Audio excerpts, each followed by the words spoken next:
Hello and welcome to question and answer number 18. First of all, apologise for not updating the YouTube for a while. Been busy between work and various other things. Had a stag do a couple of weeks ago. That was kind of the last. Everything I did before that was that, and I've got my brother's wedding coming up in a couple of weeks, so it's probably going to be a bit of a quiet time for the YouTube, which I'm sure you'll understand. Going to try hook up with Ben. I definitely need a haircut, as you can probably see. I'm going to try hook up with Ben at some stage over the next couple of days to get a couple of more episodes out of PB Machine. Probably stagger them a little bit over the next couple of weeks. Going to be a very busy period for me, so I'll try to get out what I can, but just forewarning. The questions we're going to answer are both around the central theme, and it's basically when training, when sick, or when challenged, how best, if you're like either following a program, you're following a set loading phase, or you're doing something in particular, it's how to cope, to make a program fit around what you're doing, or how to come back from your training after a period of illness. So I've got two questions that are both kind of similar topics, so I thought I'd answer both in a oneer, so both kind of similar. So the first question comes from Stephen via email. Hi Mark, just a quick question. Due to some problems, I'm finding it very difficult to get to the gym at the moment. I have two questions. When I do get to the gym, should I just follow the program as normal, albeit with greater gaps between sessions? And two, is there any merit buying a 20 kg dumbbell, ignoring my wife's derision and doing some of whole body workout when it's clear I'm not going to make it to the gym for 4 or so days on the trot? Is this a waste of time or counterproductive? I've already answered Stephen's questions via email, but I thought it'd be a good one just to field on the question and answer, because I think it's a problem that if you're not suffering at the minute, certainly something you're probably going to come across at some stage in your life, is when things are going on in your life, they're stopping you getting from the gym, or they're stopping you getting to the gym. How can you counteract that, and how can you manage that? So it really depends on the kind of program. Something that kind of stacks a lot, like if you're doing a Russian squat routine or Smolov, breaking up the loading cycles can cause problems. So if you got 4 squat days in a week, and it's a 3-week program with a taper leading into another phase, like if it's a large 9-10 week block of training that's intricately planned to go from one stage, like a volume accumulation, or an overreaching phase, which is what the first 3 weeks of Smolov is, into a down sway phase or a switching phase, like they call it in Smolov, into the realization phase.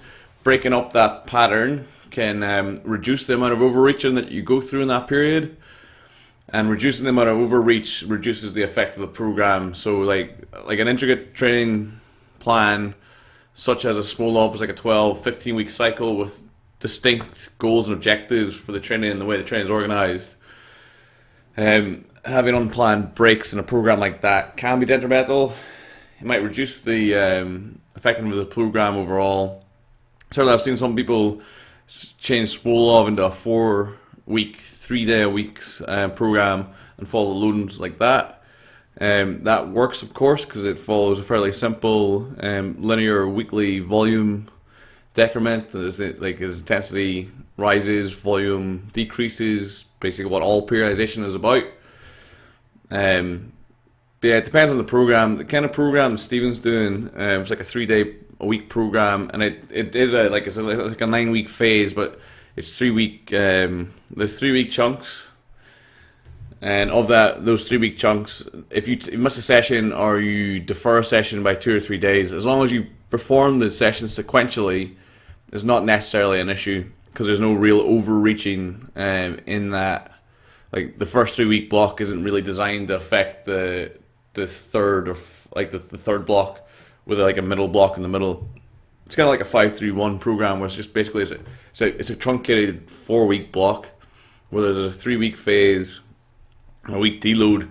They're kind of just on their own. So on a 5-3-1, if you push one workout out by 2 or 3 days, it's probably not going to matter, because there's a small finite loading cycle that's meant to be reran. So if you, like, instead of doing like day on, day off, day on, day off, you go day on, off, off, off, on, off, on, and continue with this, the training cycle as normal, it's probably not going to affect the outcome. But something like a Smolov or a Russian squat routine, that's the fitter the phase where each session's planned to lead into the next phase, and it's like a 9-week, 4-week, 12-week. It's just a definite track towards a goal. Like, for instance, if you do something that people have done quite a lot in the past, where if you go, right, on X date, I want to deadlift X weight, so I need to do this for 2, this for 3, this for 4, this for 5, and just work your way back. And normally that's done over like 6 to 8 weeks, typically, for us seeing it done. Then missing, like pushing that out, pushing that back might have an effect on that, because you're following like quite a steep ramp up to that goal. If it's like a 10% or a 5% increase that you're looking for, of course, it can only be obtained by certain lifters. But yeah, it really depends on the kind of program you're doing. But the short, sharp answer to that is no. It really won't affect what you're doing unless you're in like a bespoke training phase and you're really pushing towards some definite target at a definite date.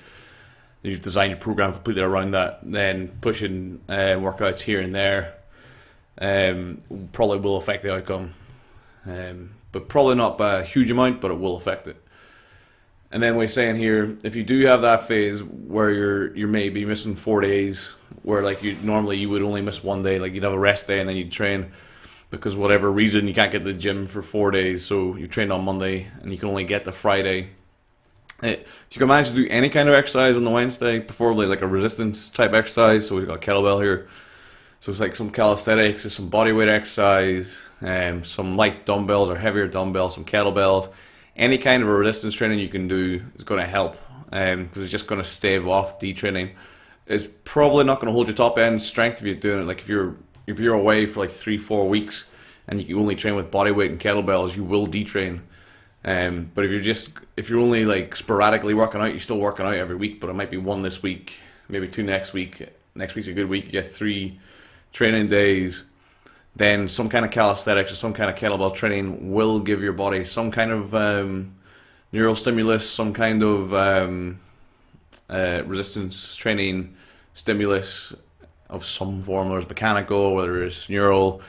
You're still providing some kind of exercise stress, which means you will hold on to some of the, if not all of the gains you've had.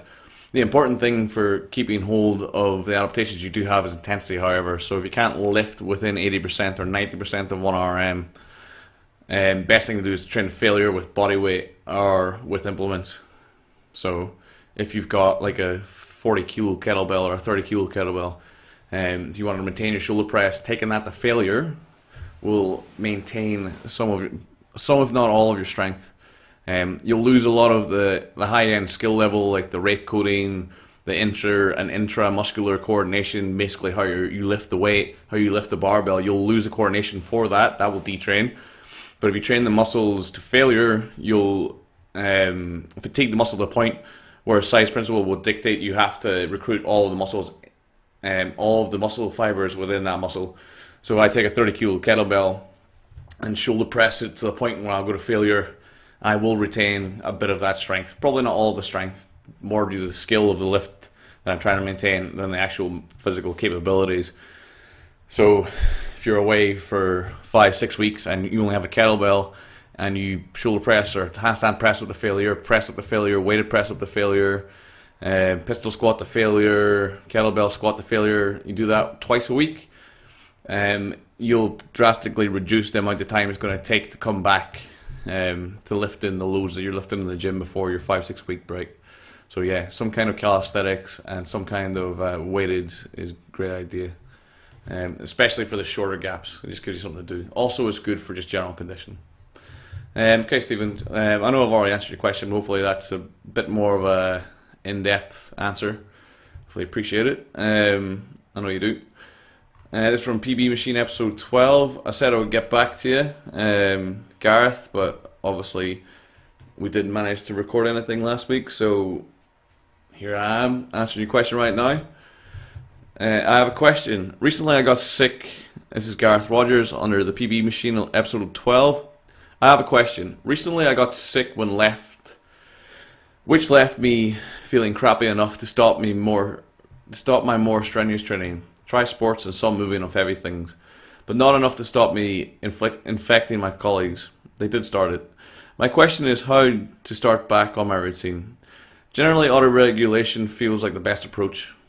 For me, starting with less strenuous exercise, swimming and cycling, moving on to running, heavy things, and beer, assuming my heart didn't explode on the former. P.S. I did share your St. Patrick's Day special with a friend. He asks if you're still drunk. I'm Irish. I'm always drunk. I'm drunk right now.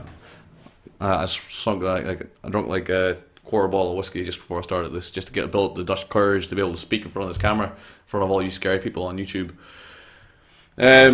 Basically, it's a fairly straightforward approach. If you're sick, don't exercise because you're going to prolong the amount of time it's going to take you to come back, especially any kind of flu or respiratory infection. You don't want to put strain on the heart and lungs because strain is stress. Stress takes recovery. Any kind of extraneous recovery demand you place on the body is going to prolong the amount of time it's going to take you to get back from the cold, the flu, whatever it is you're suffering from. So if you're sick, stop training, first and foremost, out the way. One thing that has been shown to reduce your return from sickness by up to 48 or 72 hours, I can't remember the exact amount of time, but it's a couple of days, is if you take vitamin C at a high dose. I think it's aspirin, and it's a stack. I think it's vitamin D. I'm not entirely sure it's vitamin D. I'll maybe research this. I probably should research it. Get people who are overdosing on aspirin. There's a cocktail of 3 that I've certainly been prescribed by sports doctors before in the past. They helped me come over illnesses, and it was meant to chop it off by 1 or 2 days. So certainly vitamin C certainly vitamin C anyway is something you can look at to help you on the way back from a sickness, and hopefully it will take a day or 2 off coming back. The first couple of activities you should look at is non-strenuous activity, like you said. So for a triathlete, you're probably going to be looking at steady state bikes, steady state swims, steady state jogs. Probably operating about 60 to 70% VO2 max, real easy, probably enough just get a little bit of a sweat on and not take too much time to recover. Basically, you don't want to go in the stage where you're inducing an exercise stimulus. You want to stay away from that because we previously mentioned exercise stress is just stress, and at that period of time, your recovery needs to be targeted at getting over the illness, not recovering from exercise stimulus, which is counteractive. About 2 years ago, I had a bit of a snotty cold. It was about 3 years ago at the end of the year. I'm pretty bad normally for picking up like head colds at like sort of September, November sort of time. And I actually had like a head cold for the best part of 2 months because I just wouldn't stop training. So my first advice is just stop training. Just get in the pajamas, get the hot water ball out, and just recover. So like non-strenuous activity. In the gym, that's going to be bodybuilding type exercises, so upper back work, chest work, high rep work, like working at 40 to 60% of your 1 RM for 3 to 5 sets of 10 to 15 reps.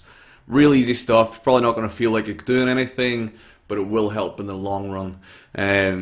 You probably want to do that for the first 1 to 2 sessions on a rest day between it.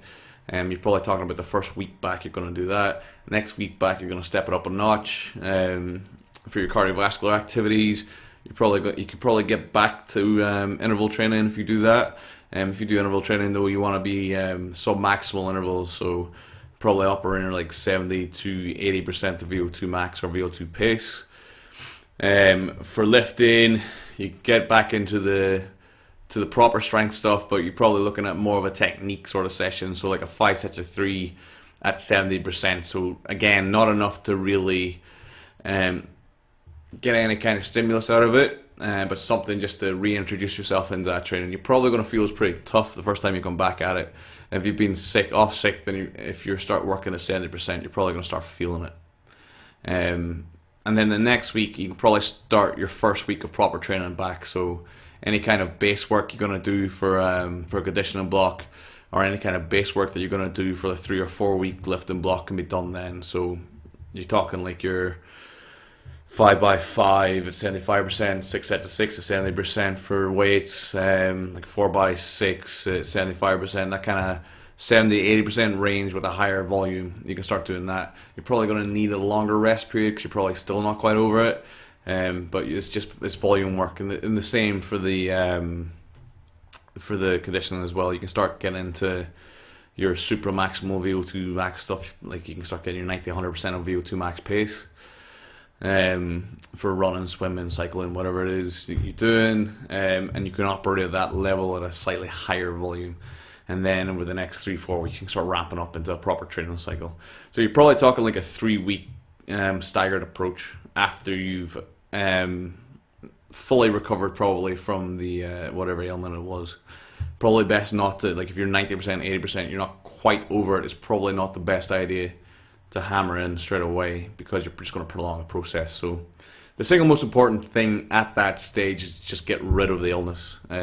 So no activity. You're going to detrain, but you're sick, so that's the way it is. If you try train when you're sick, you're just going to prolong the process. So the best way to do it with any kind of injury or any kind of illness is deal with that first and foremost, and then when you're out of the woods that way, then you can best come back to where you were and start building again. Okay, so that's answered your questions. Again, like always, any questions, email speedpowerperformance@gmail.com. Hit me up in the comments below. Like, dislike, whatever. This is Mark, castironstrength.com, signing off. Until next time, goodbye.